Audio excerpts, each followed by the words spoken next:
1993 წლის 24 სექტემბერს, როდესაც ფრონტის ხაზმა ქალაქ სოხუმის ქუჩებში გადმოინაცვლა, ქალაქის დამცველები ბოლო ბრძოლაში მარტონი უიარაღოთ, მაგრამ მამაცურად ჩაებნენ.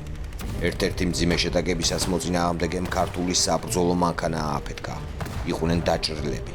ამ დროს შეიარაღებულმა ასაკოვანმა მამაკაცმა აფეთქებული საბრძოლო სისტემიდან პირადად გადმოიყვანა დაშავებული მებრძოლი. დაიჭრა, თუმცა იარაღი ხელიდან არ გაუშვია.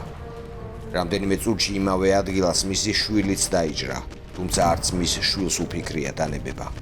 სოხუმი ეცემოდა, მაგრამ ქართველები არ ნებდებოდნენ. მე ჩემი ქალაქიდან ცოცხალი არ გავალ. ეს სიტყვები სწორედ იმ ასაკოვან მამაკაცს ეკუთვნის, რომელიც საკუთარ მებრძოლებზე შვილივით ზრუნავდა, დაჭრილებს შველოდა და საკუთარი თავგანწირვით მაგალითს იძლეოდა. მისმა მებრძოლებმა სოხუმი არაერთხელ გადაარჩინეს, თუმცა ახლა 23 ბრიგადა უკვე განიარაღებული, ფაქტობრივად შიშველი ხელებით უპირისპირდებოდა მტერს.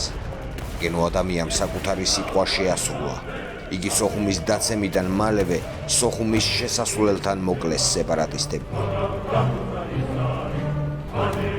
ვახსოვდეს საქართველოს მცველები.